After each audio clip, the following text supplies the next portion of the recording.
لاہور، اسلام آباد اور گرد و نواح میں تیز بارش سے موسم خوشگوار ہو گیا۔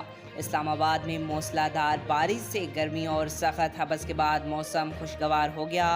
تفصیلات کے مطابق لاہور میں موسلا دھار بارش کے بعد 2 روز سے جاری ہبس میں شدید کمی واقع ہوئی ہے۔ شہر کا موجودہ درجہ حرارت 28 سینٹی گریڈ ریکارڈ کیا گیا ہے۔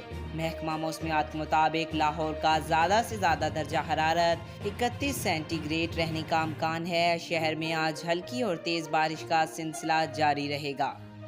اس کے علاوہ ٹاؤن شپ، جوہر ٹاؤن، فیصل ٹاؤن، مال روڈ، گھڑی شاہور ریلوے اسٹیشن، لکشمی چوک، ایبٹ روڈ، شملہ پہاڑی اور مہلکا علاقوں میں بارش سے جل تھل ہو گیا۔ چنیوٹ، ملکوال، جہلم، ٹانگ اور لوہر دیر کے مختلف علاقوں میں گرج چمک کے ساتھ بارش ہوئی۔ پی ڈی ایم اے کے مطابق 4 سے 8 جولائی تک پنجاب کے مختلف شہروں میں موسلا دھار بارش کا امکان ہے۔ پنجاب میں مونسون کے دوسرے اسپیل میں بارشیں زیادہ ہونے کا امکان ہے۔ آج تک کے لیے اتنا ہی۔ مزید ایسی معلوماتی ویڈیو دیکھنے کے لیے ہمارے چینل کو سبسکرائب کریں۔